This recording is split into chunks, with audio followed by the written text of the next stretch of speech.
Hello everybody and welcome back to the TripleJump podcast. It's a video game podcast. My name is Ben. My name is Peter. And my name is Ashton. Oh, Ben. It's Christmas Eve and I've got the Christmas spirit. Yeah, it's inside you. Do you want a Christmas exorcism from the Christmas spirit? You just take this my body, whatever it is. It's not COVID, to be clear. You've done 2 tests. Yeah. I've done 2 tests, and Ashton asked, and no, I didn't have a mad sesh last night. This is just how my body has chosen to punish me. For context, it's a Monday morning, so Ben definitely didn't have a mad sesh last night.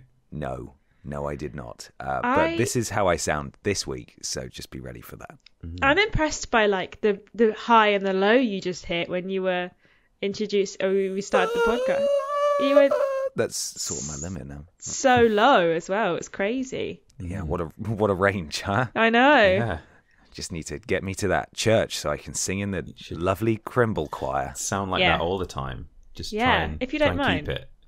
Yeah, I'll try. Maybe if I just sort of punch myself in the throat several times a day, then I can really just swallow some glass. Yeah, I'll do all of it, and I'll tell you how I feel next week. No, I won't, because we're off next week. Yay. We're taking a little festive break. It is. I like how all of us, without hesitation, said yay. Yay! Yay! No content next week. Thank God. It's Christmas Eve, isn't it? It's Christmas Eve today. It is. We're releasing this podcast a day early. Merry Christmas Eve, everybody. We thought, Christmas Eve. Why would we release our Christmas podcast on Christmas Day when obviously you're all going to be busy doing Christmas things, aren't you? And you'll listen on Boxing. Although a lot of you will probably still end up listening after Christmas, but still. Yeah. We hope you are prepared for the festive period and that you're all safe and you're taking due COVID precautions. Of course, this is our second consecutive week of working remotely. At least as far as the podcast is concerned. So we will see where we land in the new year. It may continue to be remote. We may be back in the office. Who flipping knows? Are you guys ready for Christmas? Yeah, hell yeah. No, I'm not really. I mean, I'm ready for it to be Christmas, but I haven't wrapped any presents. My last present arrived today, 5 days before Christmas. Actually, that's a lie. I ordered some presents last night, but I'm not going to see them until after Christmas, so I'm not too worried about it. But I haven't wrapped anything. I haven't even got any wrapping paper. Honestly, I'm all over the place. Ashton, please. So. Brilliant. Sucks to be one of Ashton's relatives. Yeah, sorry about it. Can you imagine? Goodness me. I wrapped all my stuff last night, so there is time. You're not too far behind. Yeah. No, that's fair. I'm going to qualitydiscounts.com, which is a shop in the town that this house is in. The physical store has It's .com called in its name. qualitydiscount.com is the name of the physical shop of which you go into. Discounts.com.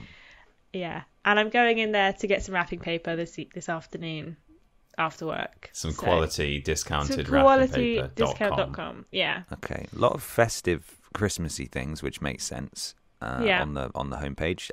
Do we want to look at gifts for him, gifts for her, or gifts for kids? The Gifts three for kids. genders. Gifts for kids. Yes, that's them. Let's see. 12 days of Pringles advent calendar, $3.98. Wow. Our price it's nearly over $3.98. Save £7. Imagine having some Pringles at 8 o'clock in the morning before you go into school. Kids are lawless. They would love that. Yeah, I would love that. Unicorn Dash slide track, save £12, $7.99. Yeah. Pub quiz game, $4.99. I mean, you could just Google pub quiz questions. Yeah, really? you could. Yeah, it's just crap, isn't it? Yeah, They just sell a lot of crap. yeah, pretty much. But Wrapping paper, so, you know. And that's all I you like need. that on the website as well. There's like all of this crap, and then halfway down is FIFA 22. Oh yes, it is. Oh, the Only Xbox One and PlayStation 4. Oh, but not eFootball. $44.99. Is that Not available? eFootball. No. No. certainly not. What a waste. Yeah. Well, we hope you're all more prepared on Christmas Eve than Ashton is on Monday of this week. Yeah. But this is, of course, our video game podcast, and each and every week we're sponsored by a very, very real video game adjacent sponsor. They help us keep the lights on. They're very real, and we have a different one every week. I think Ashton has the ad read in front of her this week. I do. And of course, tis festive. I have to read the ad read for you here. 'Twas the 5 nights before Christmas, when all through the pizzaplex not a creature was stirring, except for a mouse android thing. The stockings were hung by the pizza oven with care, in the hopes that the big chicken one would soon be there. Oh. The children were nestled all snug in their beds, while I pooped my pants at the sight of their scary heads. Coming now, because it's Christmas, 5 nights at Freddy's before Christmas. Yay! Brilliant. I like how you rhymed beds with heads instead of Freds, which, would have been more context relevant. But oh, yeah. I didn't think about that. No, Ashton didn't rhyme it. No, sorry. The company did. The company who make 5 nights at FNAF. Whoever wrote this, they clearly didn't spend much time on it, did they? I was very impressed. I thought that was great. Excellent. Yeah. Unfortunately, it's not real. Oh, Ashton, come on. Sorry to ruin your Christmas. No, it literally ruined Christmas. But there is a 5 Nights at Freddy's game that came out this weekend. So if you are really upset about it, you could just play that one. Is that the one they've been advertising on the PlayStation State of Play thing for 12 years? Every conference and awards ceremony for about 5 years. Pretty much. Two white men in suits did a handshake about 6 years ago, and then we hear about it every 3 months. Yeah, basically since. That's the one. Yeah, it's out now finally, so hopefully you won't be hearing about it too much. Yeah, hopefully. Also, Ben or Peter, where are we walking today? Yes, I believe someone suggested something festive last week. Dashing through the snow. Yeah, we'll be dashing through the snow. We're doing it. I don't mean to criticise. I assume Kieran, who put the podcast together last week, but I'm pretty sure we were dashing through some sand and not dashing through the mud. Kieran. I don't know if I've seen the video version from last week. Kieran, come on, bud. Pretty sure it's sand. Does he know what mud is? I don't know. He's Irish, so maybe not. Yeah, they don't have mud there. No. Yeah. Has anyone checked that Kieran knows what mud is? I don't know, but I'm now currently navigating my way to the channel to look at what we were dashing through. He had so much power. We could have been dashing through anything. Yeah. Here it is. Yeah.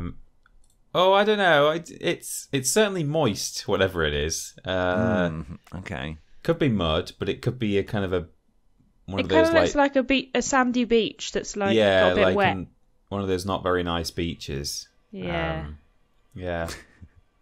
You're criticizing it. It may well be a beach local to where Kieran grew up that he's very. It could well be. Yeah. We seem to be dashing through the world's worst beach, the worst beach I've ever seen. Yeah. No, we're not sponsored by the Festive Freddy game. We're sponsored by our wonderful patrons over at patreon.com/Team TripleJump, where for as little as $1 per month you can submit questions to this podcast each and every week. We source questions from you. But there are lots of other tiers available as well, and we implore you to go check them out. There's loads of really, really cool stuff there, loads of early access and a couple of exclusive things. So yeah, go to patreon.com/Team TripleJump. Yeah. Do that. Yeah. It's time for a question. No, it's not.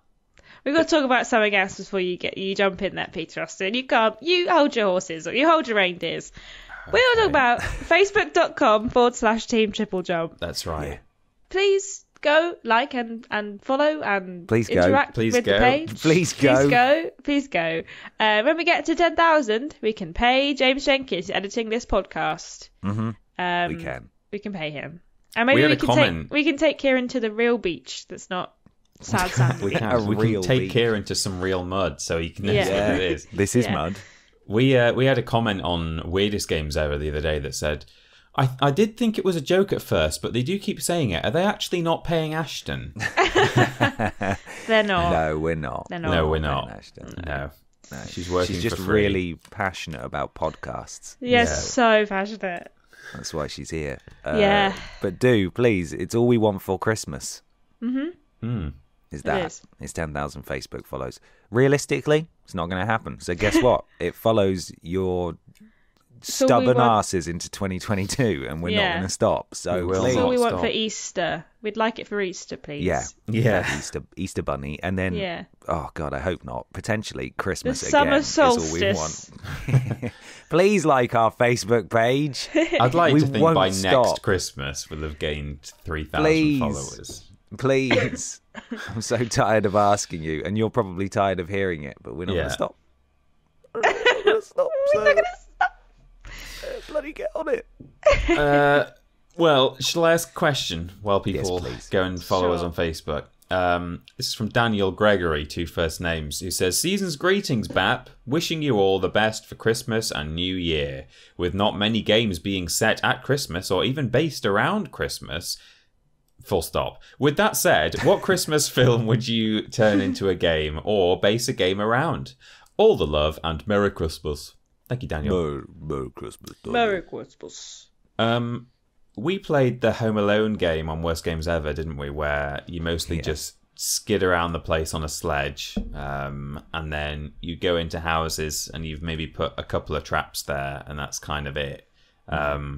What I would like to do is see a new Home Alone game in quite a kind of physics-based sandbox engine that allows you to like really just almost create your own traps. Like it just gives you all of the component parts. It gives you string, it gives you like adhesive, it gives you paint cans, you know, little cars and marbles and spiky things, and you can it gives you the kind of creative freedom to booby trap the house in ways that, you know, people can get really creative if you give them enough kind of interesting tools in video games. I think you'd see some like really interesting, almost like Rube Goldberg style traps and stuff. And I'd like to see that. Maybe it could have a multiplayer component, and you have to fortify a house, and then some other players come in as the wet bandits and have to try and get through all your traps and stuff.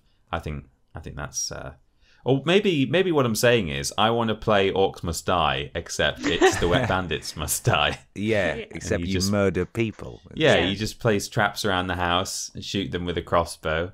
But no, like a super like physicsy, quite reactive, creative, free flowing trap 'em up is what I'd like to see. Almost like Gmod in a way.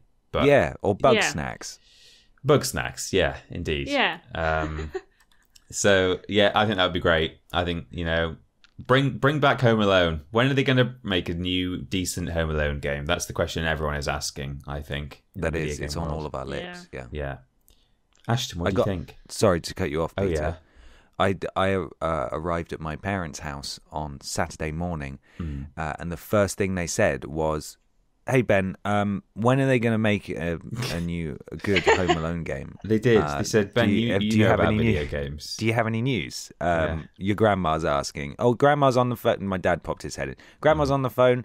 She wants to know when they're going to make a new good Home Alone game. And I was like, guys, please stop. They're working on it. Crazy, because my mum messaged me yesterday and was like, Ashton, when are we going to get a good Home Alone game? Thank you. Exactly. Oh, wow. When's it going to happen? When is it going to happen? It's crazy. We deserve a good Home Alone game, and I'm not surprised everyone's asking about it. See, that's really strange, because now this makes a lot of sense. I had an anonymous note through the door yesterday that was like put together from letters attached out to of a magazine. brick. Yeah, attached to a brick. And it just said the word when, ? And I was like, what the hell is that supposed to be? But now that's what they will have been asking. Home They Alone. didn't feel the need to, put the rest of the sentence in there, because everyone knows that's what everyone's asking. Knows. Yeah. Everybody knows. It's When? obvious. When? Soon. Coming from Amblin Interactive. It's on its way. Good. I don't know if Amblin made Home Alone. I think they did. But I don't know. I have no idea. It sounds like the kind of studio that would make Home Alone. Yeah. Okay. Well, now that we've all asked the big questions, other movie-based games I thought could be fun. Every Hallmark movie, aka the trash Christmas films that I know and love, would make a fantastic dating sim, or even like kind of like a Telltale game from the perspective of businesswoman from New York who has gone back to small town to help with family farm or sell property that belongs to aunt, and meets handsome farmhand who is also the mayor kind of situation. Would be quite fun. But like also, a visual novel. Yeah, like a visual novel, exactly. Yeah. And I would also like Love Actually, but it's played like a Dark Pictures anthology game. Oh my gosh. Do they die in gruesome ways? Maybe. Are they if you all pick the wrong assholes? decisions. Yeah. But everyone plays a different character from Love Actually, and you just play through the movie, but obviously it's a bit gruesome because it's a Dark Pictures game. Blood Actually. Blood Actually, yeah, very nice. Yeah, I think it would make a great Dark Pictures game. In fact, I don't know, when are they going to make a good Love Actually game? That's the next question on everyone's lips, isn't it? That is what they're asking. Yeah, they don't That's what stop. they're saying.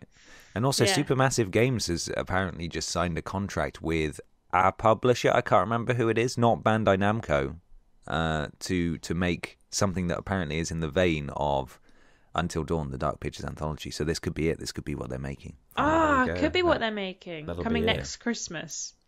Coming next Christmas. Yeah, Blood they do make Actually. games in a year. So yes. Yeah. Ben, any suggestions for what other games we could put in our Christmas playlist? Yeah, I mean, it's your boy, Telltale Simp.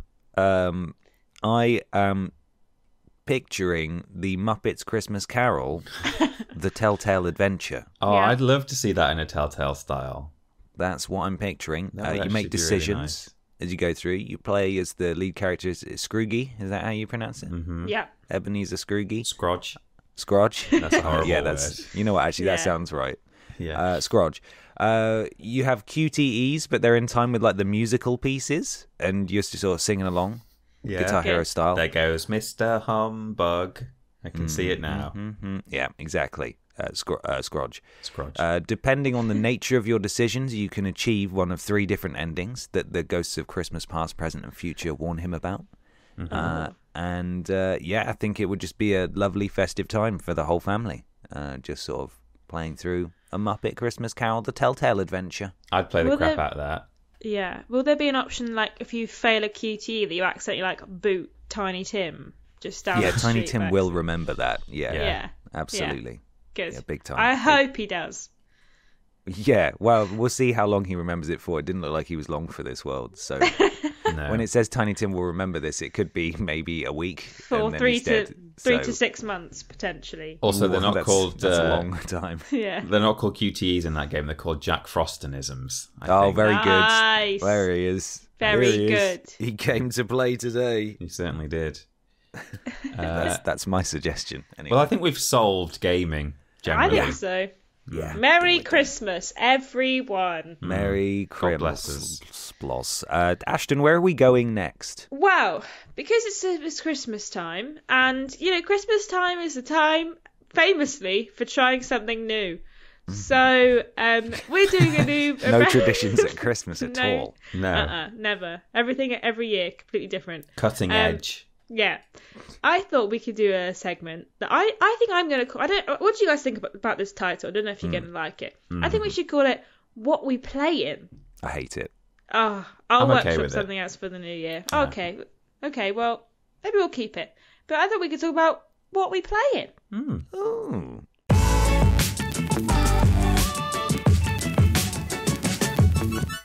It's time for What We Playin'. It's What We Playin' time. Peter Austin, what have you been playing? Well, we've only had 3 days since we last recorded the previous It's very podcast. This is true. Yeah. But fortunately, I do have something to report, and it's good in 2 ways. Well, I'll tell you what it is first. I completed Grand Theft Auto 3.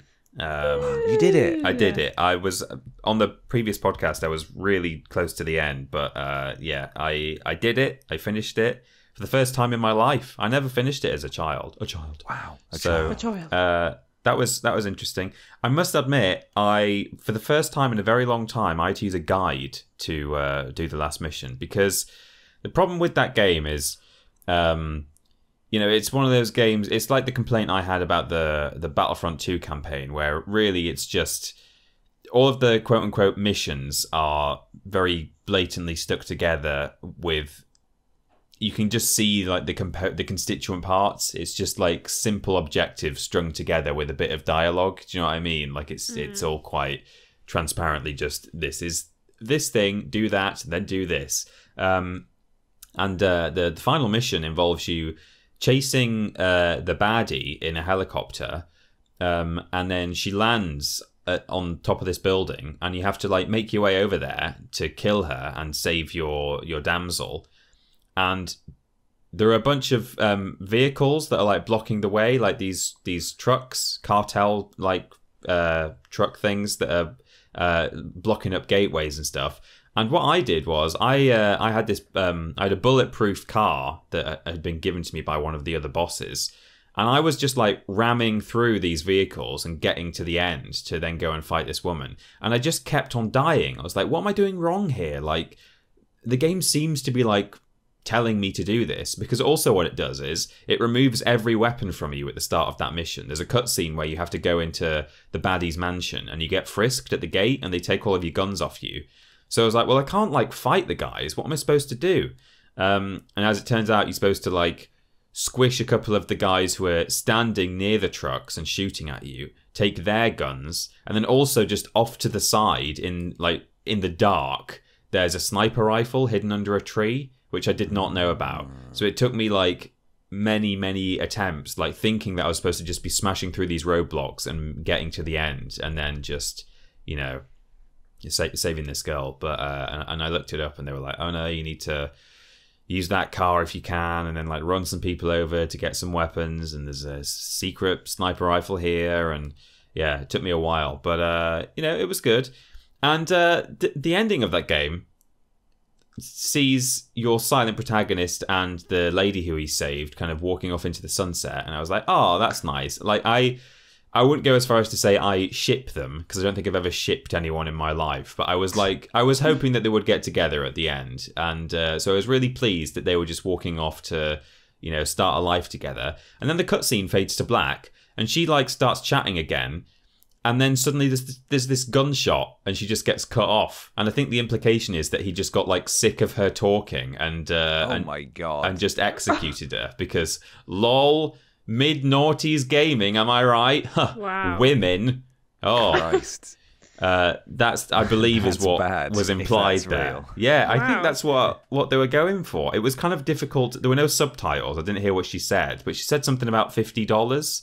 And I think the joke was either she annoyed him by chatting, or he thought, oh, she's going to be expensive to, you know, have as a partner, and so he just murdered her. I don't know. That's what it seemed like. So it's a bit much for me. I was like, oh, what a bitter taste at the end there. A better ending would be if he spoke for the first time. It would. And he sounded like Kermit the Frog, and he said, "Thank you for playing my game. Have a blessed Sunday," and that regardless of the day that you finish it.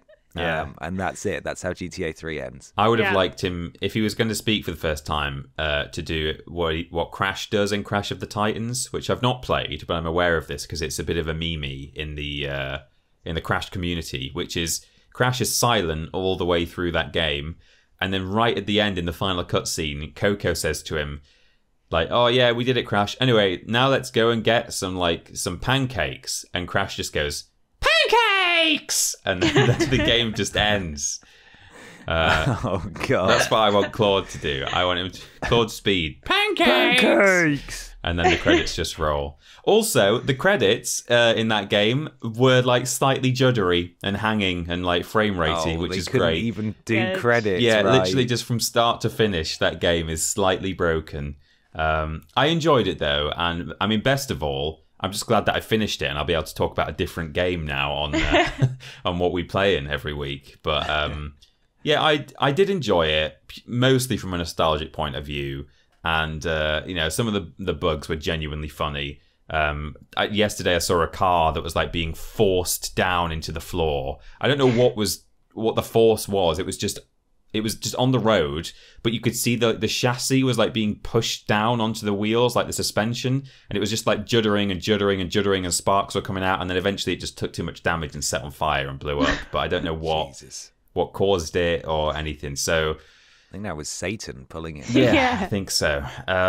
So there we go. I've finished that game at long last, and you now never need to hear me talk about it ever again. And I probably won't be playing Vice City and San Andreas particularly imminently. You know, I've said before that GTA 3 was kind of my GTA game as a kid, so that was the one I really wanted to play. I'll play the others eventually, but I definitely need a break at this point. Yeah, sounds like it. Yeah, probably either back to God of War or I'm going to move on to Guardians next. So, yeah, see how that goes. Both good shouts. Yes. Ashton, what have you been playing? So I've been playing a couple things in the last 4 days. I've come back to Leicester, so I'm back with MV. So we played a bit of Orcs Must Die 3 again and Back for Blood. We've been going through Orcs Must Die and just trying to get 5 skulls and everything. Ooh, excellent. Just mainly because we kept getting, our ass handed to us in the final, like, war scenario situation. Oh, yeah. Which is really annoying. So we decided to go and upgrade all of our gear and stuff and just go back and get all of the skulls. I can play Orcs Must Die for a bit, but then I do get bored and I'm like, okay, I think I've had enough now of watching these orcs just wander into my grinder trap and die over and over again. But it is fun for a bit, and then I think my brain just goes, okay, we're done now, and we stop playing it for a couple of weeks. But maybe we'll finish that very soon. I've also been playing more Deathloop, quite a lot of Deathloop actually, and I do really love Deathloop. I think it's such a good game. I've been kind of figuring things out of, like, throughout the day. There's one visionary that I just cannot survive. Every time I go and try and get her, she just blows the island up. And I know that one. Yeah, and I thought I thought I stopped it once, and then it just blew up anyway. And I actually out loud swore. I was like, God damn it! I was so annoyed. But I am enjoying it. If I could just get past her, then I would feel a lot better. I keep getting killed at, like, the second time of day because I keep going back to try and get her every time and just dying. She was one of the last ones I went for because I think I just sort of forgot that she was there. I was like, oh yeah, there's a visionary I haven't done yet. Yeah. And that was one of the only visionaries in the entire game that I think it must have been pure absolute blind dumb luck, but I managed to take her out without anyone knowing, and I got a trophy, and I was like, oh that was her that I just instinctively stabbed because she walked through a door. I didn't even realize that was her. Yeah, I think to be fair, she is I think she is the last one that I've also, like, not actively gone for yet, so I think I'm the same, which is why I'm trying to kind of take her out. But also this week on Xbox Game Pass, the game The Gunk was released. It's kind of, so far, a linear story game. You're on this planet, you've landed there with your ship partner and a robot called Kurt, who always says, "You got served." That's like his only speech pattern that he's able to do. Okay. And you're on this planet because you found, like, there's an energy pulse or something that you're going to investigate, and you have to, there's like a corruption, and of course it's bright red because obviously corruption is red and goopy, and yeah, I've been playing that for about 3 hours, and I was really enjoying it. It's pretty cute and it looks really nice, and the voice acting is really good in it as well. I'd not seen any advertisement for it. Like, I'd not seen it really. I think I saw, like, one trailer a couple of months ago, and then it suddenly appeared on my Xbox Game Pass, and I thought that looks pretty cute. So I thought I'd play that, and I enjoyed it. So if you've got Xbox Game Pass and you're looking for a new game to play, I recommend The Gunk so far. The Gunk. Nice. The Gunk. So yeah, that's what I've been playing this 4 days. Ben, what have you been playing? Played a little bit more Far Cry 6. I found a new way to amuse myself in it. You know, you can go into photo mode. Yeah. And you can do different poses. Yeah. And at least 5 of them are dances. Yeah. Yeah, that. So whenever there's those sections where you're like not undercover, because it's pretty obvious who you are really, but like you're attending certain functions and like you don't have any of your weapons and you're just sort of there. Whenever they're doing their big speech, me and my co-op partner would go up and stand right behind the person making the speech and then just like samba behind them. And it just makes for the funniest visual ever, because it just doesn't. I think it captures everything about Far Cry, not Far Cry 6 specifically, but just Far Cry, where it tries to be serious, but it's just bonkers and it doesn't make a lot of sense. So that was fun. I went to my friend's house yesterday, and Peter, you'll be interested in this because he's got a modded hard drive that he's put into the expansion bay of his PS2. Okay. And he was able to put a load of ROMs and ISOs onto it. So he's got like 50 PS2 games built natively into his PS2 that save to a memory card, and like they play through the TV and stuff like that. So, but then you know that they're actually going to run properly because it's the actual hardware. Yes, precisely. Nice. They load faster, but they still sort of perform, because they're being run on a PS2, they still perform as they would. They don't have like weird emulator issues. No, they don't. That's cool. And so we played a little bit of SmackDown Here Comes the Pain, which was nice because I've not played that natively on a PS2 for a while, and that was pretty fun. So played a little bit of that just for like 2 matches, messed around in it. Last night though, I started Halo 1. Oh yes. Finally did it. Why do they do that? Why do they tease you, Peter, for like 3 hours where it sounds like it's about to go da da da da da da da, but they never the music never quite builds up to it, and it just sort of fades out. I'm like, come on, give me the da da da da.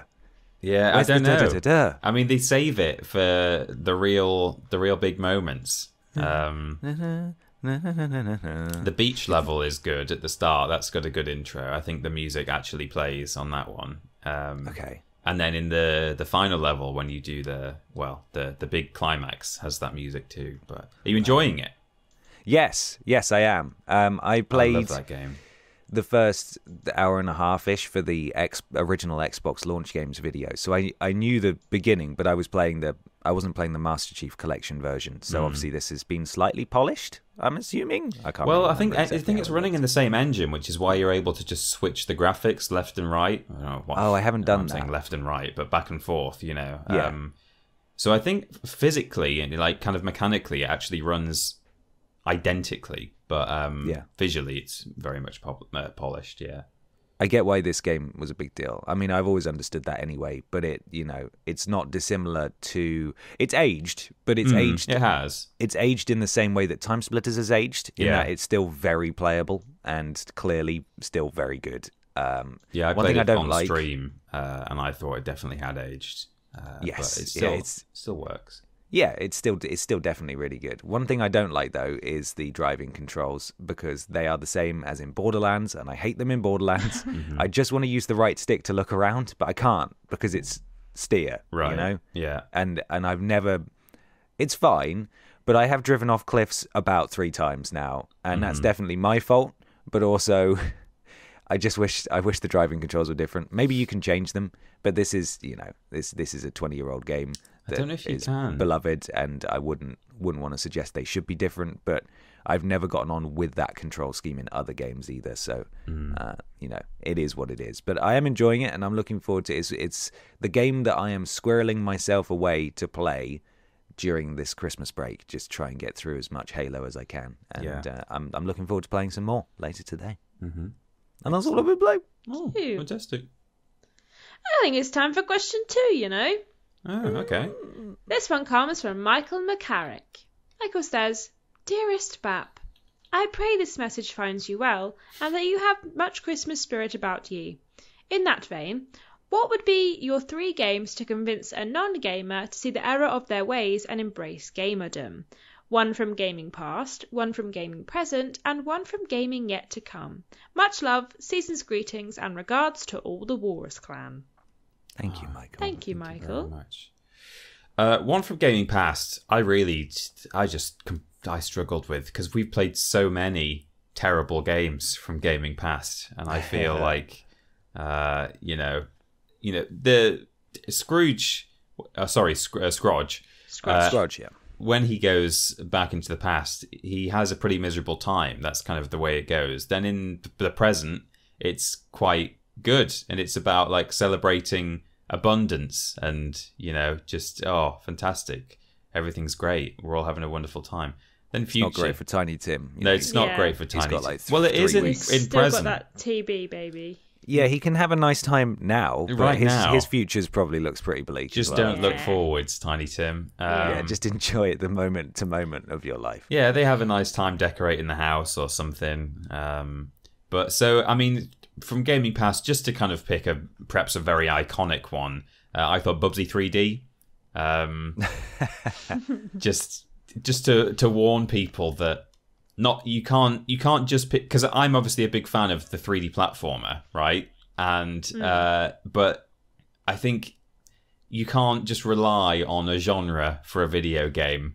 So I think Bubsy 3D is a good example of, hey, you know that thing that you like, Peter? Yeah. Well, look, here someone did it. Look, with a cat, and then it's terrible. So is it done bad? I think the Christmas past message from Bubsy 3D is, look, you can't just have a good idea and then execute it terribly. That's my warning, I think, from Bubsy.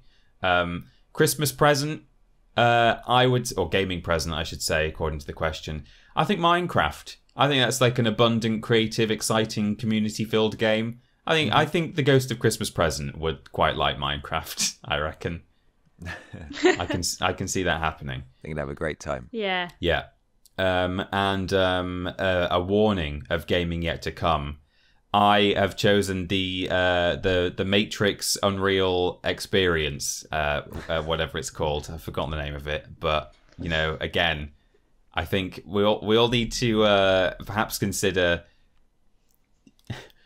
the trade-off between a good idea versus good execution. Yes, you can, if you wish, try and recreate human faces in the Unreal Engine, and they can look almost very good.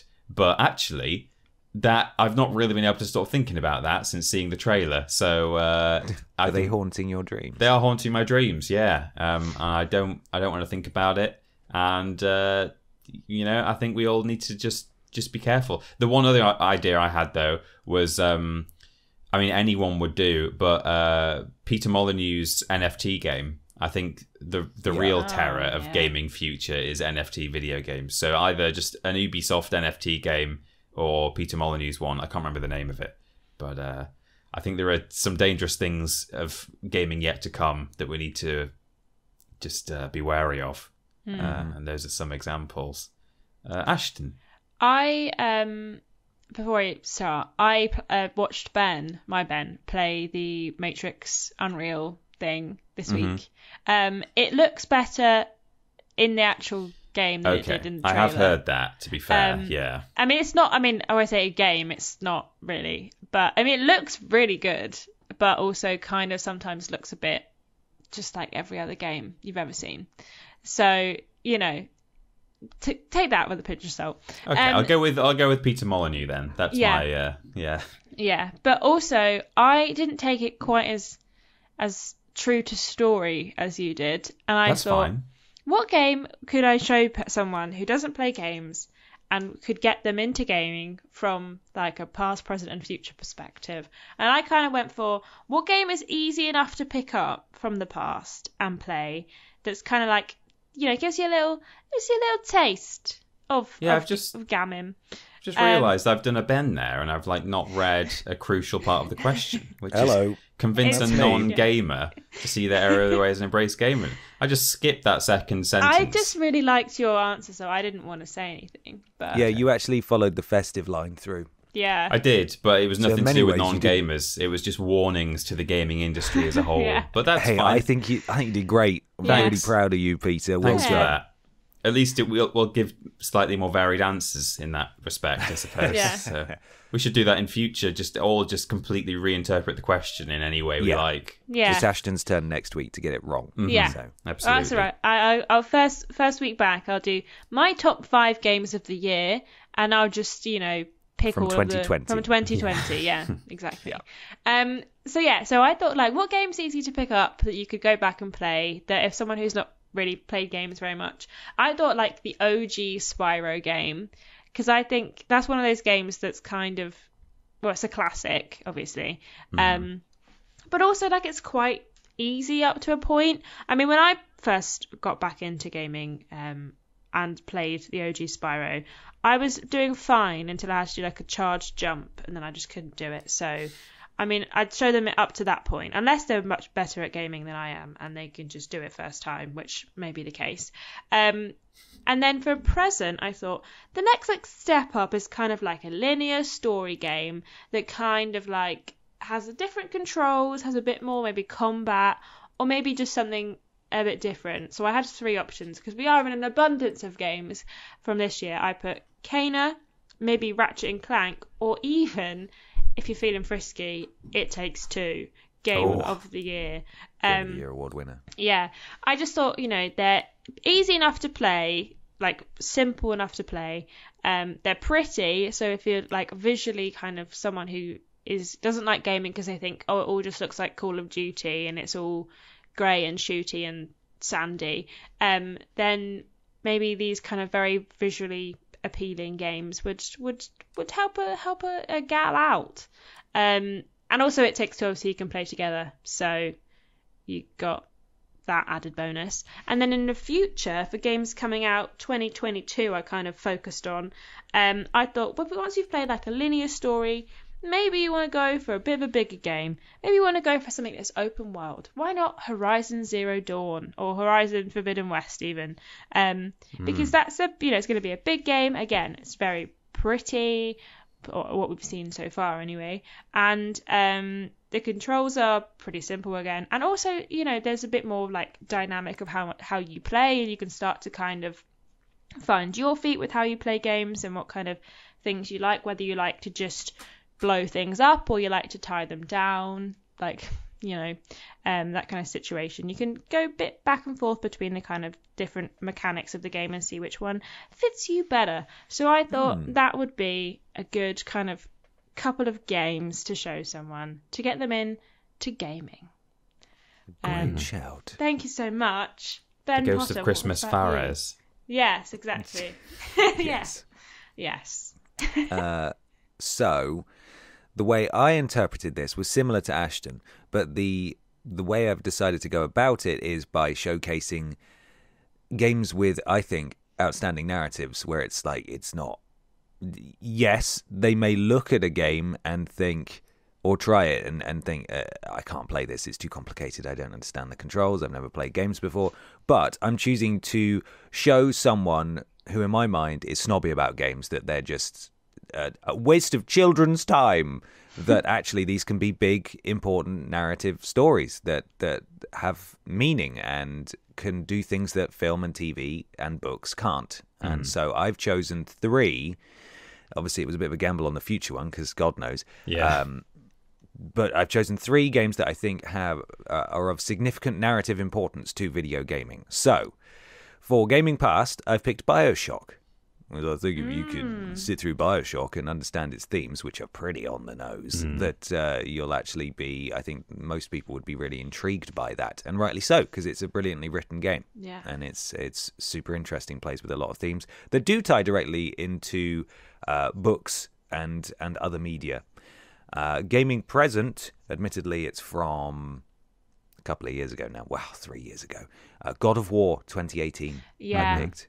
A real familial tale, deals with all the classics, doesn't it, Peter? You know classics? Certainly classics. does. Yeah, all the classics. All the hits. Yeah. All the hits. And for Gaming Future, again, big swing here, Hellblade 2, Senua's Saga. No idea how this is going to turn out, but based on what's coming out that we know is coming out in the future, that I would say, having seen it at the Game Awards, looks pretty spectacular. So I would say that one as well, especially as it's a game that deals with mental health and mental illness and also is set in a sort of historical period as well, kind of, although slightly mythological. I think that would also hopefully intrigue someone who's maybe a bit skeptical about games and what they can offer them apart from a distraction. So those are my 3. Excellent. Beautiful. All very good suggestions. So, Michael, if you've got your your non-gamer in your life this Christmas, sit them down and force them to play all of the games that we just talked about. Thank you so much. Yeah. Yeah. Peter, Yeah. where we going? We're going to, let me just grab everyone ready? Yes.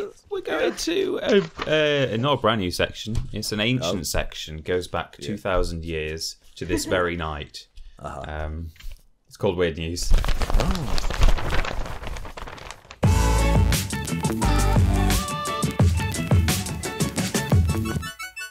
This episode's Weird News is brought to us by the following podcast producers. Peter, kick us off. Checkered Omega. Ashton. Oh, Sean Legg. Trick24. Evan Breidenbach. GY Goliath. Ellie Nicholas. Hutker 10. Melody L. Bonnet. Harrison Kalman. Dylan. Gabrielle Philippink. And Katie Garrett/Jared. Thank you so much, podcast you. producers. Thank if you'd like to you. be a podcast producer, find out more at patreon.com/Team TripleJump. And now we're doing Weird News. We did it. We actually did it without mess up. Look at that. We followed the script. I'm really proud Peter's, of you. Thank you. Peter's got the first piece of Weird News. I've got a weird news here. This one was submitted by Peter Austin, who found one all by himself. Oh, what a big boy. It's from Kotaku.com, because I'm not looking anywhere else. And it's written by Luke Plunkett, because who else would I go to for weird news? Who else? Yeah, no one. Twitter suspends an Amazon Prime Video channel. Sorry, Twitch suspends an Amazon Prime Video channel, likely for NSFW reasons. Oh. This was on like Kotaku's homepage, wasn't it? Well, it was. It's a very recent article, so I think Yeah. that's partly what makes stuff go on the homepage. But it's bizarre. The subtitle is "It Be Your Own Channels Coming to Amazon Prime This Summer." Thanks, Luke. I'm not really sure what that means. I don't know what that was. What a the reference reference is. So here we go.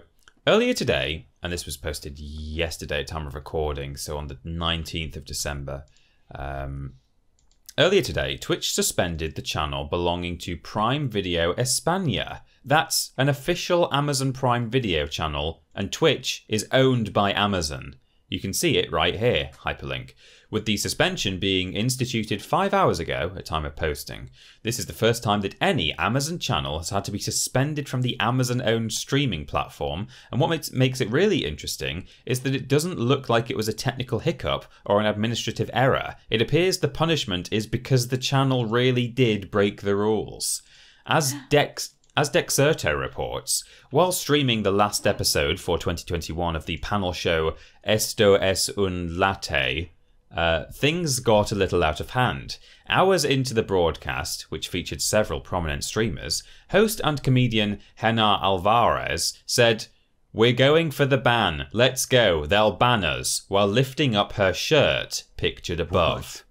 The picture, fortunately, does not show outright nudity, but it's frames before it happened, I believe. She was joined by one of the other panelists, who pulled her own shirt down, briefly exposing a nipple. Oh! Despicable. At first, the camera merely cut away, but when the stream returned and Alvarez did it again, this time momentarily exposing her own breast, the broadcast abruptly ended and was replaced by a title card. While we don't know if that's why the suspension was handed out, it certainly seems likely, as both Alvarez and the panelists' actions were in violation of Twitch's community guidelines on nudity, pornography, and other sexual content. Here's what those guidelines have to say about what was shown in the stream. For those who present as women, we ask that you cover your nipples. We do not permit exposed underbust. Cleavage is unrestricted as long as these coverage requirements are met. What a weird set of rules. Weird sentence that is, isn't it? That's very odd. We do That's not a permit sentence that started exposed very simply, I underbust. think, and then they just added more and more as violations Permutations occurred. and- Yeah. I think it's You can do this on the third Tuesday of every month, but only if it's a full moon. Yeah. As And we it all just- know that men don't have nipples, so I don't even know why they would have to say if you present as women, because men don't have nipples. They don't It's have them. famous that men don't have nipples. Yeah. Don't have anything down there, just No, skin. just Well, that's skin. what I was about to say. That's the weird thing is like that just shows how ridiculous the female versus male nipple is. For those who present as women, we ask that you cover your nipples. You know, people who might be, this is a whole, can of worms, but people who are were perhaps assigned male at birth, but, believe that they identify with the female gender, their nipple is not okay, but the same biologically male nipple in someone who is cis is fine. You know, that just shows how ridiculous it is. Everyone should be able to just get their nipples out, is what I'm saying, if they want to. I always thought that the rule on Twitch was that no nipples at all, not even like. I mean, that would be better. That's either all, and I wouldn't mind if it was no nipples at all. But that's where I thought. I think all nipples are disgusting. Yeah. People should be ashamed of having them. I've had mine removed. And if you could kindly not say the word nipple anymore, I'd appreciate it. Yeah. I think it's disgusting. I would prefer all babies go hungry for the rest of time. I think nipples are a sign of the apocalypse, and really it's just a testament to how broken Britain is, that people even want nipples to begin with. I think it's gross. Get rid of them. Get rid of all of them. Disgusting. The article concludes, because this is the channel's first ever suspension, it should be back online within the month, : temporary suspensions range from 1 to 30 days. After the suspension is complete, you will be able to use our services once again. We keep a record of past violations, and multiple suspensions over time can lead to an indefinite suspension. After Alvarez has gotten rid of the nipples, all of them, he'll be all right. After we've verified that all hosts on this channel from now on will not have nipples anymore. No, we want you to be smooth like a Barbie doll. All smooth, nipless, then that is please. fine. That is fine. Yeah. Saint Nipless. Very good. Very, very good. Very good. It's Well festive. done. Wonderful. What a weird story. Sorry, I don't know if I missed it when you were reading it, but what was the purpose? Because it sounds like they were intentionally trying to get banned. Why did they want that? They just went, it's the last episode of the year. Oh, okay. Let's so they just get thought, back. I think they were just feeling a bit banned. excited and thought, we can do what we want, There's an image in the That's funny. in the article I'll send to you guys via Discord. Those of you watching / listening at home. Oh wow, they really were just going for it. They were, yeah.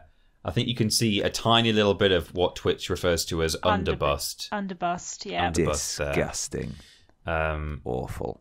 But you can the read more sexiest on part of a Kotaku. bust is the under of it. The underside, yeah. Of course, yeah. Whispers of bust. Yeah. Yes. Essence. A faint cooling of bust. That's really strange. Yeah.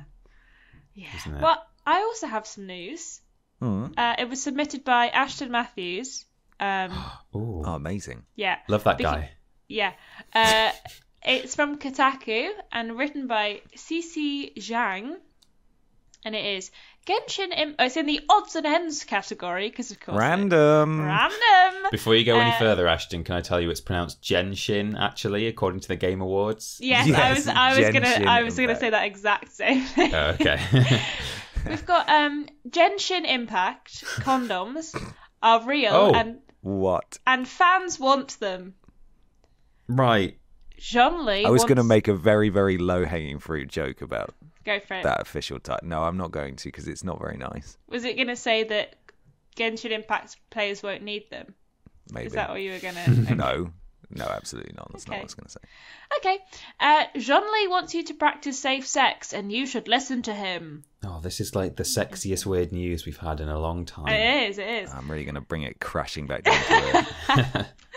Ever since Genshin Impact developers legally sanctioned the commercial production of fan merchandise, I've been seeing all sorts of unusual Genshin products pop up on the internet. I thought I'd seen it all after the Zhongli titty mouse pad. I had not. I nearly burst a gut laughing when a friend linked me to the Zhongli condoms, unofficially designed and produced by fan artist Gigi. What a concept. I'm going to send you the article so that you can see the image that I'm also seeing right now. They'll be in the description of the video so you can see it as well if you fancy. The tweet says, I'll take better product pictures once I open my shop, but the condom packages have a hologram coating. Heart emoji, sparkle emoji. Look at the artwork on there. What did that tongue do, huh? I don't know. Oh. Producing the condoms was very expensive, but they are worth the price. They're extremely high quality. Prayer hands emoji, sparkle emoji. According to the interior packaging, the latex condom is made without harmful chemicals, doesn't contain spermicide, and is fragrance-free. It includes a visual diagram of how to use a condom. The package also reminds users to check the expiration date and that they shouldn't be using scissors or teeth. These condoms aren't up for sale yet, but they will be. Zhongli is half dragon, half Quilin god, who's known as a powerful shield supporter in the Genshin meta. Normally, he protects the entire party with a jade shield that absorbs massive amounts of damage. He's so busted that I don't even bother to dodge attacks anymore. He's the perfect character to feature on something that protects people from sexually transmitted diseases. You know what? These condoms are a great idea. If plastering a famous gacha character onto a package is what it takes people to remember to use a condom, then I'm all for it. Safe sex is important, and though the creator said the condoms were expensive to produce, you know what costs more money? An unplanned pregnancy.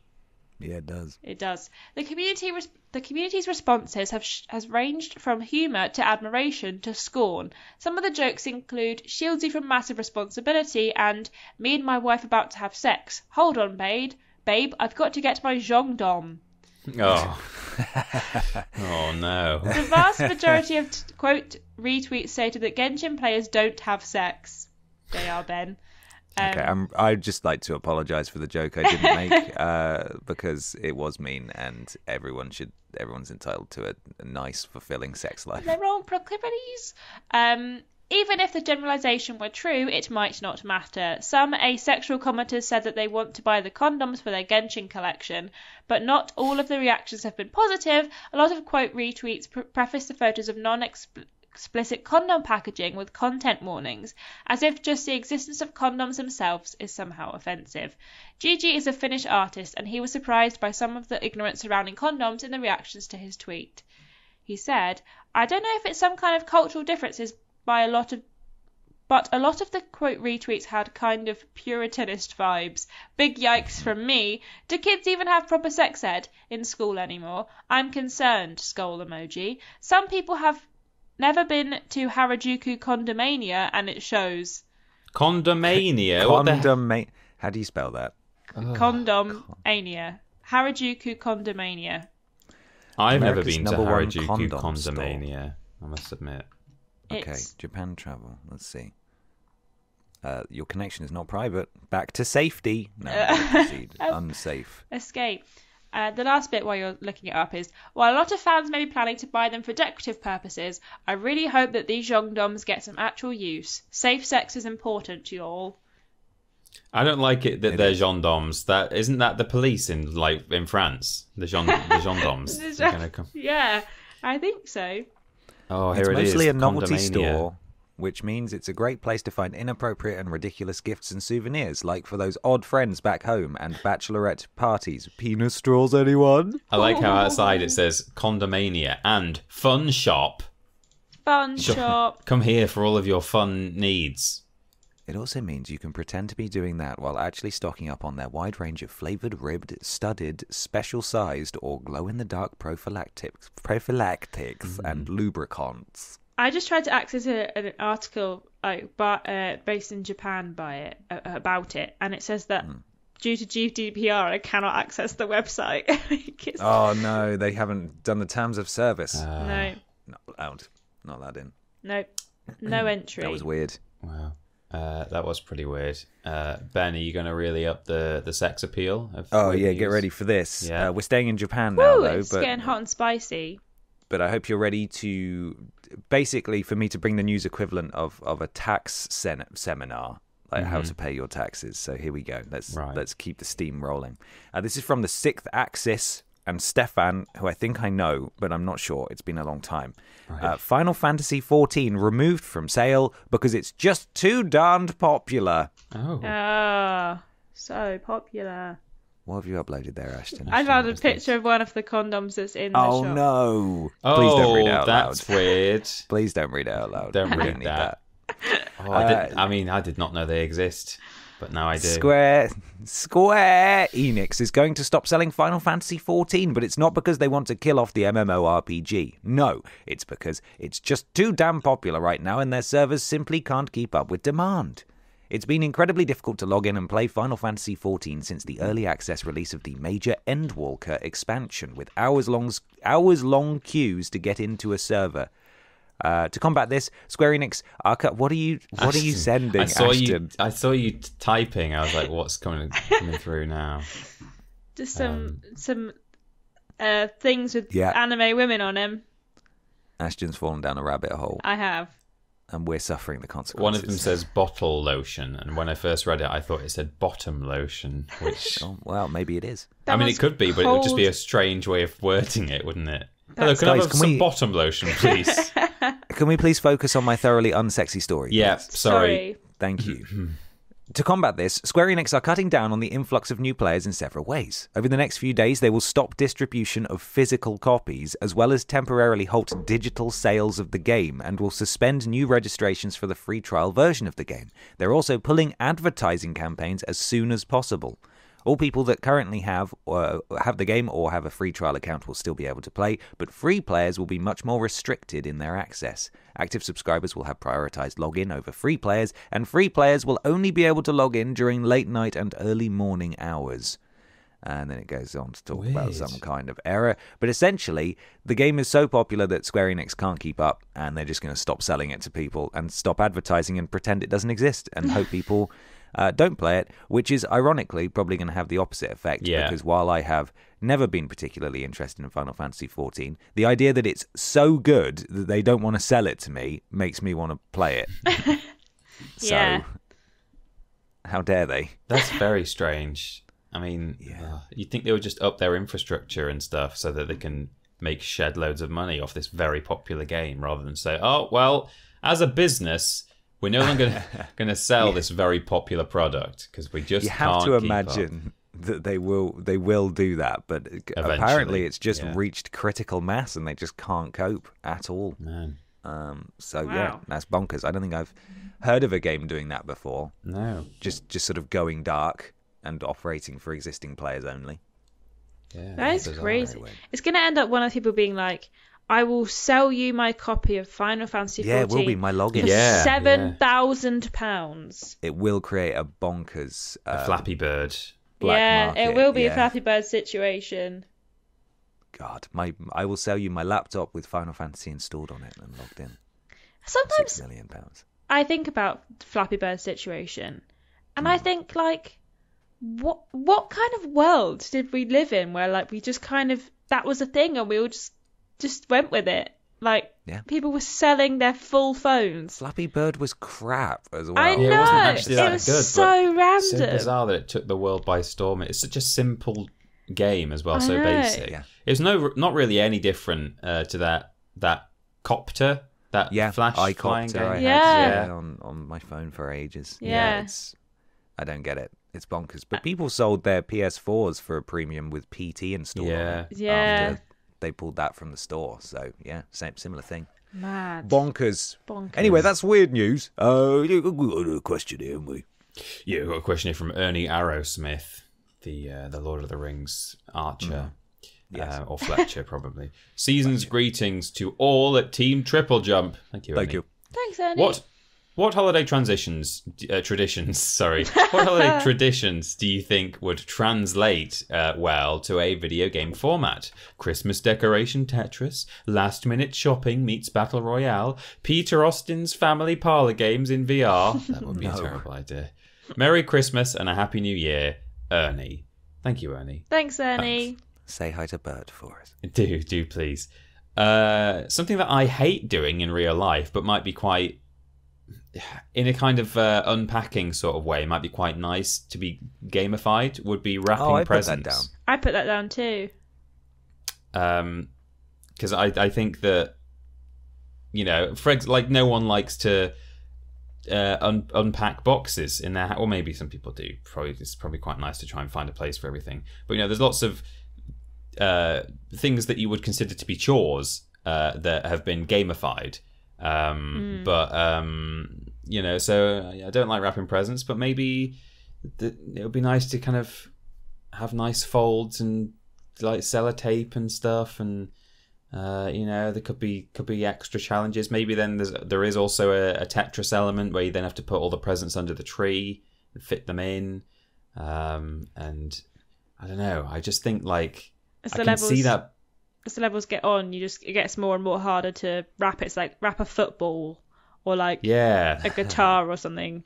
I can see it being sort of weirdly kind of zen and therapeutic and satisfying to do, even though in real life it's just the goddamn worst thing. I'm so bad at it, and maybe that's the other thing, maybe because obviously with these kind of chore video games, sometimes when you do it in the game it's easier to do and you end up with a nicer final product. So maybe I would find it satisfying that in real life I can't do a nice neat wrapping, but maybe I'd be quite good at it in game. So that's what I'd like to try. Something like that. There'd be some nice Christmas music playing, and in the background it'd be like there'd be a roaring fire and snow out of the window, and you're just folding it, sticking it down, maybe writing a nice tag on it. And then as it gets harder, you get like footballs and bikes and stuff to wrap. Wrapping a bike. Or maybe just unwrapping, like unpacking, just tearing paper off presents. Ashton. I this is not my answer, but there's this new trend on like TikTok at the moment of people wrapping presents as things that they are not. And someone's like, I got my sister a phone and wrapped it and it looked like a treadmill. I don't know how, it's crazy. Some of them are like mad. Like this one's probably like making it like a bike and stuff, but there's one that just looked like he wrapped it so it looked like a treadmill, and I was just baffled by how he would even achieve he bought that. His sister a phone for Christmas. His sister. Well, TikTok's got that TikTok money, I suppose so. But my answer was I put like a wrapping mini game situation, but also I quite like the idea of a Christmas dinner cooking rhythm game, because as we all know, it's all about timing. It's just timing. It's just timings. It's just timing. So I thought, I don't mind cooking a roast dinner, but it's a bit of a faff. So, and I used to really like Cooking Mama as well.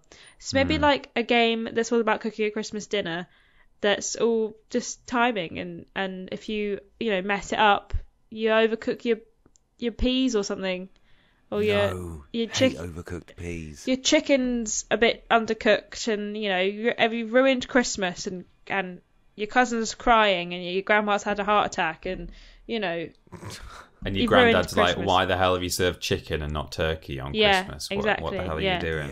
And your racist aunt's there, and she just keeps talking, and you can't just feed her to make her be quiet. She just keeps. She's always there. Yeah, and you've ruined Christmas because you messed up your rhythm game. Yeah. So. The stakes are very high. They are, yeah. They are. You like rhythm games, don't you, Ashton? Yeah, I'm really good at them. Space Jam or Christmas? We could Space Jam, Christmas. Chew. You won't be able to chew because it'll be too tough. Oh, very good. Oh, nice. Thanks. I want to clear my name a bit about weirdest games that's come out this week, because I've had a lot of stick about being bad at this game, and because Peter obviously mugs me off straight in front of my face. Yeah, he did. But I'd like to just point out, if you go back in the video and you watch me attempt the bit that Peter does a second time, once I understood how to play the game, I actually do quite well. And some would say as good as Peter did in doing it for the first time. And I know it looks bad because Peter just picked up the controller and nailed it first time. But, I want to clear my name and say I wasn't actually just really bad at the game. The game just was hard to play. That's all. Also, a couple of people have said that that game apparently has infamously tight windows to actually do your input, and then on top of that, when you emulate, apparently it's a thing where like that game is not really very emulatable because of like input delay and stuff. So we always do our research here, don't we? Yeah. we do, yeah. Always. So we had a few comments from people saying, yeah, actually, like this game, you can't really play it with an emulator. It just doesn't work properly. I didn't do very well either, Ashton. No, that's true. You know, Yeah. But no one was talking about that. No. that's good. But yeah, I literally, it was my only the integrity is first... intact. The first set of instructions as well that I did, like probably the easiest one in the entire game, and yeah, I did it right. But like, if I'd been trying to do the bit where you were fighting that whatever the hell it was, you know, maybe I Cocoa would've- tapioca.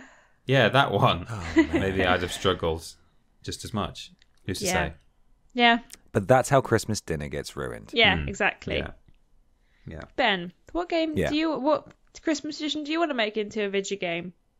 So I don't know if it's necessarily Christmas traditions, but I think a Christmas-themed unpacking level would be really nice. I've not played unpacking, but from how people have described it, it sounds lovely. And if one of them was your living room and you had a box full of Christmas decorations, I think that'd be really nice. Yeah, it would. Find a place for all the bits to go. Lovely stuff. And the other one I've written down is a Microsoft Flight Sim expansion called Father Christmas's Journey. That would be so good. You fly good. across at night time in a sleigh, and you, I don't know, drop presents, or maybe it's because it's Flight Sim and they can't add that kind of functionality. You literally just fly from location to location, and you just have to fly all the way around the world. But you got Father Christmas powers. I don't know, but that could be fun. Could be fun unless you like sense. crash, and that could be Yeah. really. And you Yeah, ruin harrowing. Christmas. Yeah. Yeah, can you kill Father Christmas in Microsoft Flight Sim? That's what we need to find out. Yeah. How soon can you kill him? Can we do a speed run? Death percent? And just drop out of the sky. Yeah. How does it work? Do you like? Does Rudolph have a throttle? Like, do you? Yeah, do you I think ease so. up on the Rudolph. Ease up on the Rudolph. Yeah. Deploy landing feet. I suppose I don't really know. It could be fun though. Could be a fun little. I like the thing. idea that it's Little- like a really low effort, just reskin of an aircraft, and there's just like Yeah. jet noises, and the reindeer aren't animated; they're just static. Yeah. And the hitbox is like 4 times as wide as Yeah. Santa Yeah, Claus you've got is. 'cause massive you've got the wings, even though wingspan. you can't see Yeah. them. Yeah. That would be amazing. Yes, I would play that. That sounds fun to me. When you were younger, I don't know if maybe you were too old when this was a big thing. I don't say too old, I mean like I know what you're going to say. too old of a Yeah. teen. Did you ever sit around the Christmas Eve and watch that website that told you where Santa was currently? I've seen. the- we saw the it tracker. once. The Yeah, Santa tracker, yeah. like the NASA thing. Yeah. No, I've never done that. Oh. I saw it the first year. Well, it might not have been the first year they did it, but it was very early. Like when I was very young, I think they did like a kind of a very early iteration of it. And I remember my dad showing me, and I was kind of like, my mind was blown. But like now, when they do it, they have like an animated Santa, and you can like see him flying and stuff. Yeah. It's a whole different thing. But like back then, it was like this really basic map that just kind of had him flying and stuff. Was it on teletext? No. I can't remember if it was. Maybe. Was there a teletext version? It was either I on don't teletext know. or on the internet. I remember watching Mine this was on the like, internet. really grainy, low quality thing in the early days. But yeah, since then it's now on the internet. It's like a live stream, I think. I can't say I've ever looked at it. I have a weird, fuzzy memory of maybe a phone line that you could call to find out where Santa was, but I don't know. Like, I really, honestly don't remember. I don't think I ever did it. We used to sit around. I went to a friend's house on Christmas Eve every year, and we used to be like, "Oh, get the little laptop out," and we'd all sit around the laptop and be like, "Oh, look, he's in Chile. Wow!" Ooh. But I think it was never that like. I don't know how it worked, but it would never get to you. It would always be like somewhere else, because obviously if you're checking the thing, you're awake. He's already been. And Santa's not been yet because you're awake. So I used to just remember we used to sit around it. And then as we got older, or as I got older, because I was always the oldest, they'd be like, "Oh, Ashton, do you want to see where Santa is?" And I'd be like, "No, I don't care where Santa is. I don't care." But then I'd secretly be like looking at the screen and be like, "Where is Santa? Is he nearby? I hope he's close." That's all the little Okay, here we With no go. toys. It's NORAD, sorry, not NASA. NORAD, And, yes. They've been doing it since 1955. Yeah, we covered it on Podius. we did, a long didn't time we? ago. But Well, yeah. not a long time ago. I thought I did have an early memory of it being on the internet. You're right, Ben, that there was a telephone hotline for a time until the 90s, from the 50s to the 90s. But then as early as 1997, the programmers had a highly publicized internet presence. And I do remember my dad showing, and I know it must have been pre-2000 because it was in the house that we lived in back then. So in the kind of the pretty early days of my internet experience, I remember this really kind of grainy thing of Santa. So it must have been 97, 98 or something when I saw it. Yeah. Interesting. NORAD. Oh, that has really unlocked some NORAD key memories for me. It looks very very fancy now. It's got like mini games. It's all got an animated arcade and a stuff. theatre. Mini games. Jesus. Wow. I know what I'm doing Guys, today. It's time for... You're going to work. It's time for the big discussion. Are you guys ready?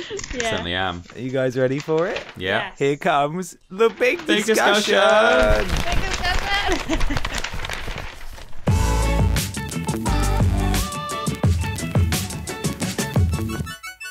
It's the big discussion. Big discussion time. This week's big discussion comes courtesy of Callum Story, who says, "Hey guys, short questions with potentially long answers.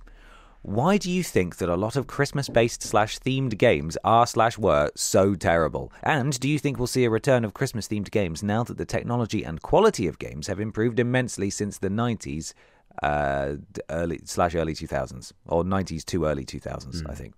I'm discounting games that just so happen to be set on or around Christmas, but the game has nothing to do with Christmas, e.g. Yakuza Kiwami. Hope you three and everyone in the Walrus clan have a Merry Christmas and a Happy New Year. All the best." And it's on a different page for me. Callum. There we are. Fantastic. Peter, we played a couple of Christmas games, haven't we? Yeah, we have. Well, so that's the funny thing. My answer was initially going to be, I think part of the problem with Christmas games being bad is that a lot of them are movie tie-ins, and I think that's just symptomatic of the movie tie-in, whether it's Christmas or not. You know, they're usually kind of a bit rubbish. So there's like, I mean, I've got a list coming out. I think it might actually be out already by the time this podcast goes out. If not, it'll be next week. I can't remember without looking at the schedule off the top of my head. But it's worst Christmas games, the 10 worst Christmas games of all time. And a fair few of them are movie tie-ins. There's an elf one. There's the Santa Claus with an E one. There's all kinds of movie tie-in ones, the Grinch and so on. And I think that is just a problem that you get with movie tie-in games, in that you can't necessarily like for like sort of gamify the events of a movie. You know, you need to always have some kind of threat, or certainly in the early days of gaming, where it's probably a side-scrolling platformer with enemies and an objective. You know, nowadays you can make games that don't have a constant ongoing threat, or don't have villains or too much action in them. You can have just interesting stories and so on. But certainly in the earlier days of gaming, you kind of had to have enemies and you had to have obstacles and things like that, and that doesn't translate very easily from games. And then even if from movies, sorry. And then even if you put movies to one side and just talk about Christmas games, for example, Santa Claus Saves the Earth, and what was the other one called? Days Before Christmas. Days Before Christmas. A recent worst games ever. You still have kind of the same issues that you would have anyway with a movie tie-in game, even if it isn't a movie tie-in game, in that just Christmas as a thing, it forces your hand in the 90s to 2000s. You have to come up with Christmas themed enemies, evil snowmen, and I don't know what. I mean, there was like a hyena in Santa Claus Saves the Earth. I don't know why. So I think it's actually just quite difficult, or it was quite difficult, to extract the integral components of a video game from the whole theme of Christmas, back once upon a time. And nowadays, I think that if someone did set out to make a Christmas-themed game, they would have a better chance of doing something more interesting, more charming, more enjoyable. But I don't think anyone's in a rush to do so. And partly, I think that might be because the whole thing is tainted because of the earlier efforts. So I don't think necessarily that we'll see a return of Christmas-themed games. But I think that if someone did have to make one, if you got a gun out and said, make a Christmas game, I think with today's technology, you could make something more interesting. You could do like a nice walking sim, or just some kind of narrative story-based game, rather than yet another rubbish 2D side scroller that may or may not be based on a movie, which is just going to be bad whichever way you do it. Ashton. Yeah.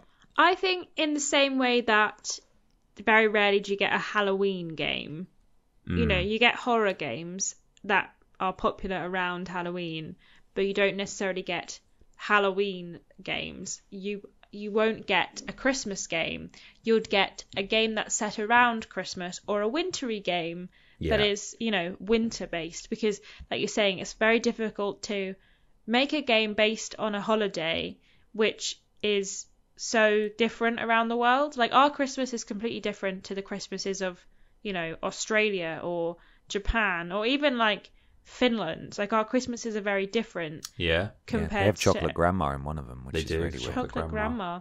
Yeah. But yeah, like, it's difficult because, like I say, it's every individual family and every individual country has their own Christmas traditions, and you can't kind of condense that into your like a video game. But also, I think that there are things about Christmas that would like go very well to be a Christmas video game situation. Like, if you've got a kid that's, you know, stowed away with Santa and you've got to get it home or something, or a kid's kind of creeping around and it's trying to find Santa in the house, and you kind of make it, like you're saying, a walking sim or a nice little narrative ditty of just a child being happy for Christmas. You know what I think would make a really good game? The Polar Express. Right. Well, it can't look any worse. I know, it can't look any worse. But like the Polar Express is a really, the story of that is kind of quite quite a good game, because once you get to the North Pole, obviously he's like going through all of like the what do you call it? The like present area, and they're trying to get back to Santa to see Santa and stuff, and they're going through, they see the sleigh and they're going through all of the pipes where all the presents go, and they're trying to get the presents and stuff. And I think that's quite a fun little bit of a game, of a movie that you could translate quite nicely into a game. But I think that it's too niche, and you'd only get people to play it or buy it around Christmas time anyway. Yeah, that's the other problem. Doesn't make business sense. Yeah, really. so you go like 11 months without selling it, and then around Christmas maybe you sell like a couple of copies or something, but you need to make sure that your game's going to sell all year round to make a profit. Otherwise it's not going to, you're not going to make a profit. So I think that's why Christmas games just don't work, unfortunately. Yeah. No, that's bang on. That's exactly what I've put down here as well. Why would you? And it's the same for Halloween, as you said. Why would you create a game with such a short shelf life? No big company is going to willingly plonk down, tens, hundreds of millions of dollars for something like that.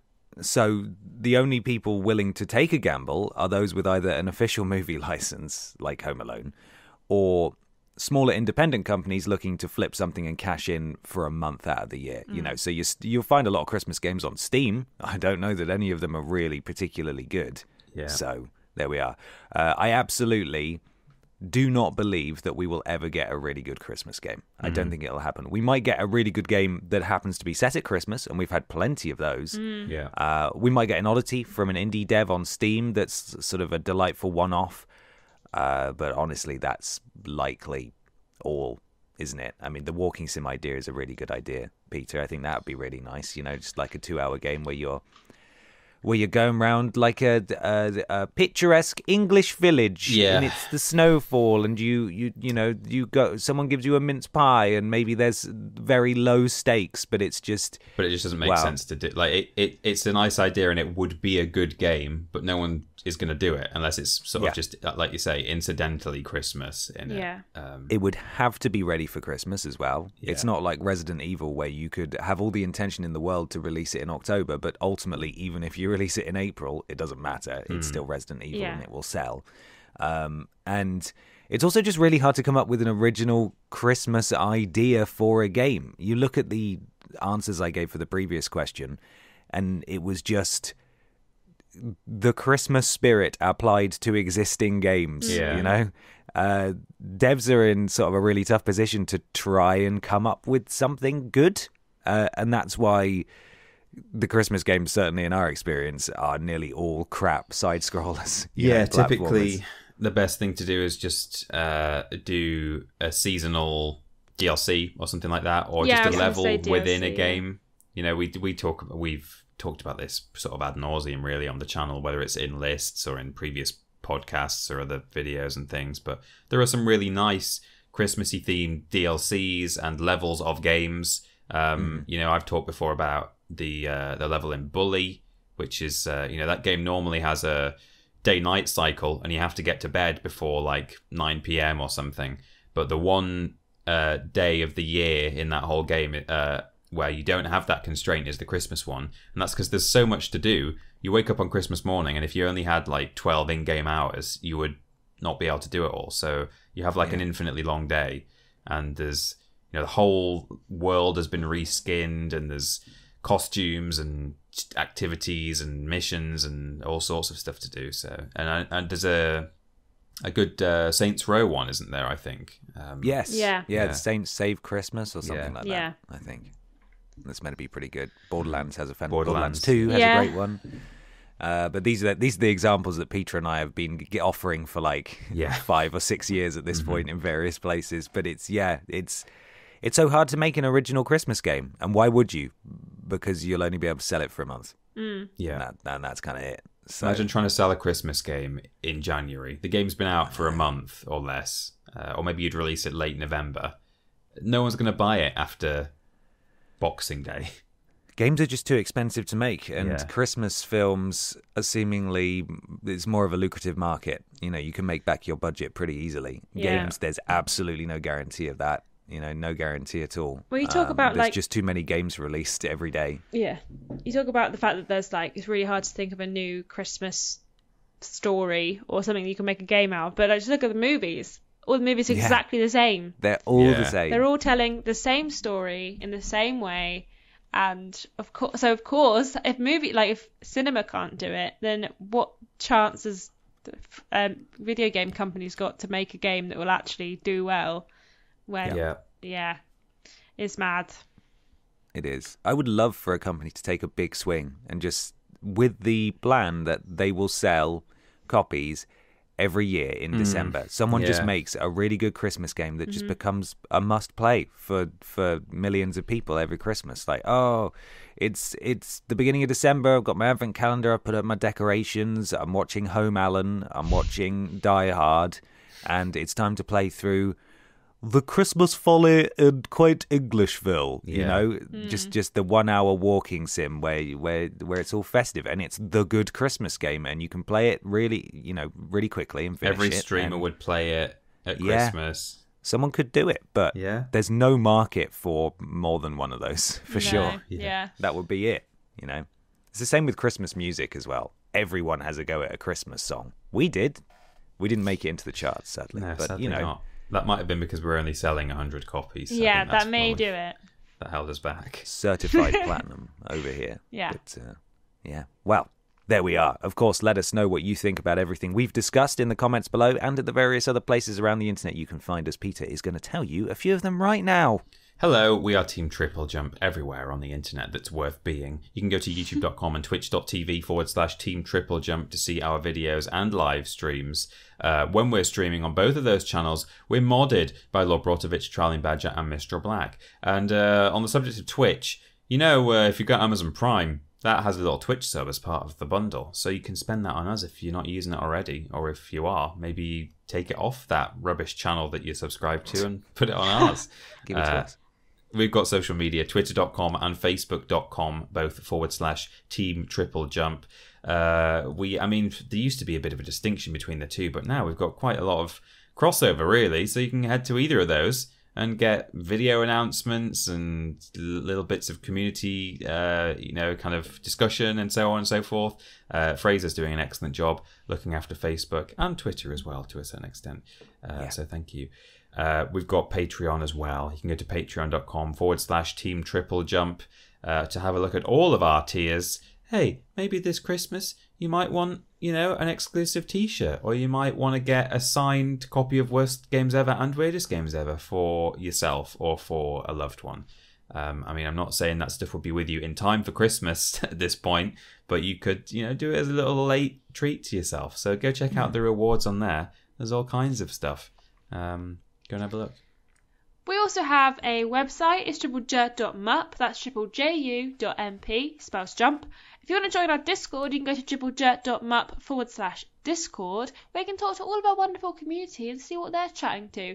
When we're on Discord, we're modded by Jack, Joe, Tori, and Holloweyes. And if they tell you to do something, do it. Thank you. If you want to listen to this podcast, maybe you are, I made this comment a couple of weeks ago, but maybe this time you really are driving home for Christmas on this fine Christmas Eve. Or maybe you just know that you're going to have to listen to your racist aunt at the table and you want to put some headphones in and listen to something a bit nicer. You can listen to our podcast in all of its audio forms by going to triplejut.mup/podcast. If you want to watch our VODs, if you miss any of our live streams from the last couple of weeks / months / ever, you go to triplejut.mup/VODs to catch up on them.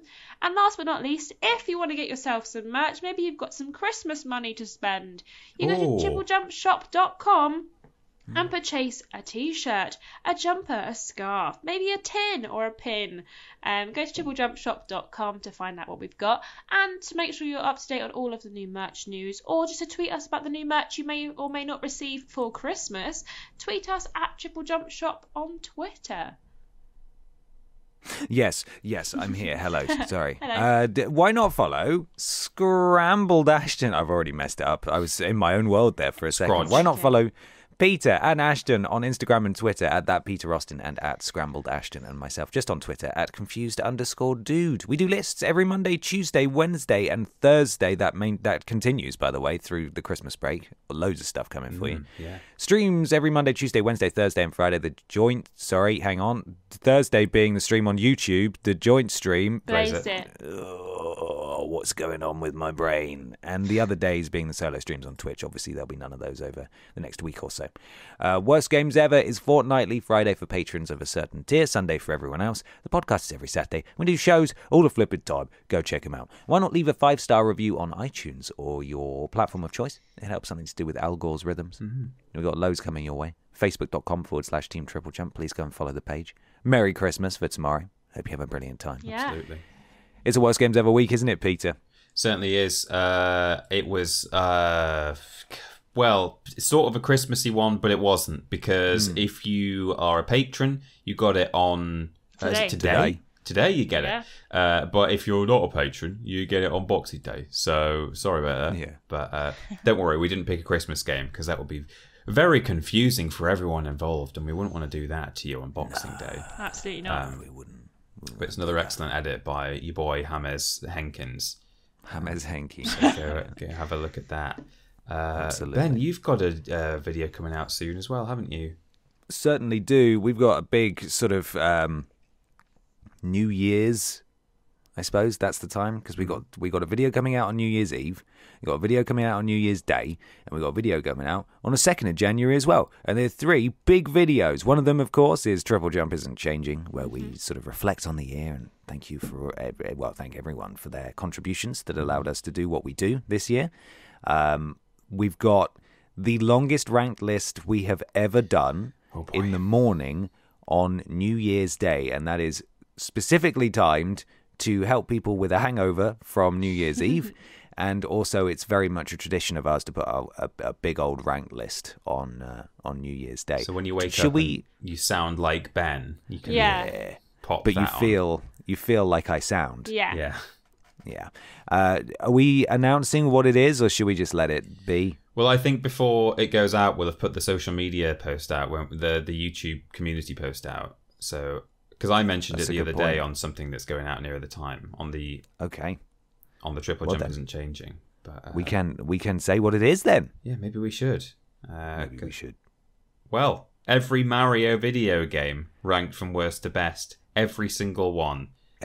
All of them. All the spin-offs. Yeah. 100 all the hits. 49 entries were there? I feel like there were more. I think 149 sounds familiar. I think it wasn't quite a round number. There were around It's 150 long. entries, basically, and it is hours and hours long. Yes. The word count when it came through from Philip was absolutely shocking compared to the longest list we'd previously done. So it's an hour longer than our previous longest list. Yeah. It's obscene. So please go and watch that. And if anything, a big old educational trip through all of Mario's games, every single one, even the very weird ones. And obviously those are ranked near the bottom, so you get to hear about those first, all the weird stuff. But then the day after, it's another launch game video, the first launch game video of 2022, where I'll be talking about the Sega Saturn, that tragic, short-lived Sega console between the Mega Drive, or the Genesis, if you want to get both of those, and the Dreamcast. So make sure you go check that out. Putting some hard work on it. Had a lot of help from Sam from Cultaholic, making an intro and using his Sega Saturn because he's a big Sega fan. So there's a ton of stuff coming your way before we're back in the first week of January, at which point live streams will resume. But Peter may not stream because the Monday's a bank holiday for us, but we'll see what happens. We'll let you know what is going on. But pay attention to our social media. There's a flip ton of stuff coming out. Is there anything you guys want to say to the audience before we bugger off for a couple of weeks? Just a big thank you and a Merry Christmas, as we did, as we will do in the Triple Jump Isn't Changing video. Much love to you all. I hope that you get everything you want from Santa Claus this year, and that you get thoroughly stuffed with food and beverages, all Christmas long, and you are happy about it. That's what I'd like. I hope you're happy about it. Hope you're bloody happy. Yes. Thanks. Another quick thing is that the Patreon post is now live for people to submit their 3 favourite games of the year. It's fully explained in that post how it all works. There will be a second round of voting, or there'll be a first and only round of voting, I suppose. We'll put all your suggestions into a poll, and so look out for that in the first week of January. But for now, if you're a patron, go submit your games of the year and have your say in our Game of the Year show, which will be our first podcast back in January. Stay safe. Get your booster if you can. Wear a mask if you can. Avoid contact with other people if you're at all worried. And be safe and protect those around you. And we will hopefully, we'll see, but we'll hopefully be in the same room come January, but maybe not. Until next time, Ashton has the ad read. Yes, I'll give you the reading again. Because I think it's Christmassy. I have closed it though, so bear with 2 seconds. I'll just make it up. It'll be just as good. 'Twas the 5 nights before Christmas, when all through the pizzaplex not a creature was stirring, except for a mouse android thing. The stockings were hung by the pizza oven with care, in the hopes that the big chicken one would soon be there. The children were nestled all snug in their beds, while I pooped my pants at the sight of their scary Freds. Excellent. 5 nights at Freddy's before Christmas. Beautiful. Merry Christmas. Wonderful. Merry Christmas, everybody. Merry Christmas, everyone. Happy New Year. Have a happy See New you Year. next time. Love ya. Bye, everybody. Bye.